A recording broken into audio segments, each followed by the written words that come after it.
Hello friends, मेरा नाम है अंकुर कुमार यादव और आप देख रहे हैं लॉ प्रेप जुडिशरी का यूट्यूब चैनल। आज हम हमारे एक जिस्ट के नए एपिसोड के साथ आए हैं। आज एक बहुत कॉमन टॉपिक के बारे में बात करने जा रहे हैं। उत्तराखंड के अंदर यूनिफॉर्म सिविल कोड को लेके सरकार ने वहां पे बिल ड्राफ्ट अपना टेबल कर दिया है। बात चल रही है वहां पे विधानसभा के अंदर, उसको लेके कुछ बड़ी न्यूज आई है। 4 इंपॉर्टेंट बातें हैं इस पूरे एक्ट की, यूनिफॉर्म सिविल कोड की। कौन कौन सी आज देखेंगे। सबसे पहले ही बात कर रहा है provision of the UCC bill do not apply to the tribal communities. दूसरी इंपॉर्टेंट इसमें है the bill aims to regulate live in relationship. तीसरी इंपॉर्टेंट एलिमेंट है द बिल प्रोहिबिट्स बायगेमी और marriage with more than one person. चौथा important बात हो रही है marriage age of man and women and degree of prohibited relationship. इन 4 main key elements पे ही बिल टिका हुआ है। और भी कई बातें हैं इस बिल में, लेकिन मेन इन 4 पे बात हो रही है। सबसे पहले देखते हैं provision of UCC bill do not apply to the tribal communities. काफी लोगों का विरोध था कि साहब जो ट्राइबल के कस्टम्स हैं वो टूटेंगे, सरकार उन पे अपनी मर्जी थोप रही है। लेकिन इस बिल में क्लियर कर दिया गया कि इसके प्रोविजन, जितने भी प्रोविजन हैं वो ट्राइबल्स के ऊपर इंप्लीमेंट नहीं होंगे। दूसरा, यहां पे एग्जाम पॉइंट ऑफ व्यू से 2 आर्टिकल इंपॉर्टेंट हो जाते हैं, article 366 and article 142 of constitution. Next, the bill aims to regulate live in relationship. अभी तक क्या होता था, लिव इन रिलेशनशिप के कोई रेगुलेशन नहीं थे, लेकिन ये बिल कह रहा है कि जो लिव इन रिलेशनशिप होगी उसके लिए भी एक स्ट्रक्चर दिया जाएगा। कौन सा होगा? The bill makes it obligatory for partners to live in relationship within a state whether they are resident और उत्तराखंड और नॉट।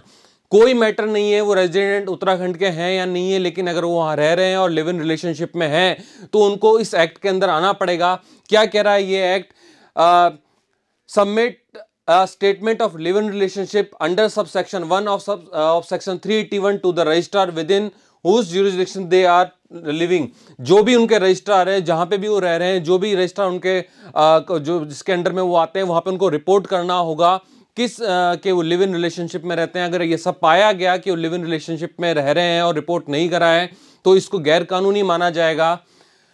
तीसरी बात हो रही है द बिल प्रोहिबिट्स बायगेमी और marriage with more than one person. Clear bill में बात की गई है इस तरह की किसी मैरिज को एक्सेप्ट नहीं करा जाएगा। Under section 4 the bill list 5 condition for marriage.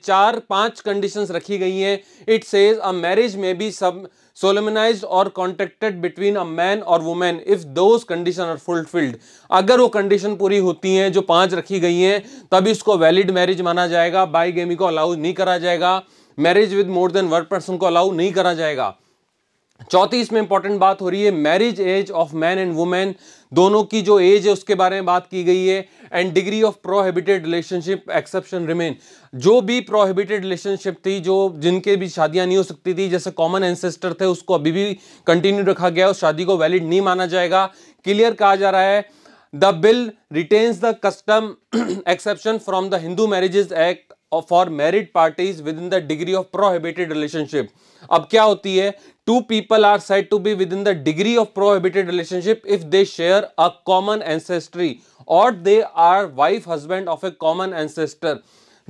This exception applies to those communities which have an established custom। उनके लिए माफी है जिनके यहाँ पे कस्टम ही ऐसा है इस तरह की शादियां करने का, लेकिन उससे पहले उस कस्टम को साबित करना पड़ेगा।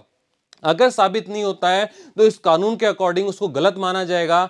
अभी देखना होगा ये बिल जिस तरह से विधानसभा में टेबल करा गया है, इसमें क्या क्या आर्ग्यूमेंट होते हैं, क्या इसी के साथ ही बिल पास हो जाता है या कुछ चेंज गवर्नमेंट आगे करती है। मेन अभी तक की 4 चीजें हैं जो आपको ध्यान रखनी है। नेक्स्ट एपिसोड में और डिटेल के साथ इस टॉपिक की बात करेंगे बिल पास होने के बाद।